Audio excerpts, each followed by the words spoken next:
مهاجرت بالاخره کدوم کشور اروپایی بهتره؟ آلمان برای رشته‌های فنی و مهندسی عالیه. تحصیل توش رایگانه ولی خب زبان آلمانی لازم داره. زبانش هم یکم سخته. فرانسه تنوع رشته‌ها توش زیاده. بعضی از دوره‌هاش هم به زبان انگلیسیه. ولی خب سفارتش خیلی سختگیره. اسپانیا برای رشته‌های مدیریتی و انسانی عالیه. جوش صمیمی و زبان آسان‌تری داره. همه مردم دنیا دوست دارن حداقل یک بار برن بلژیک به خاطر محیط عالی که داره. موقعیت جغرافیاییش فوق‌العاده است.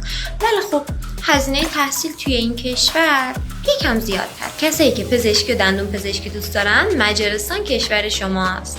هزینه تحصیل توش کمه و شرایط پذیرش راحته.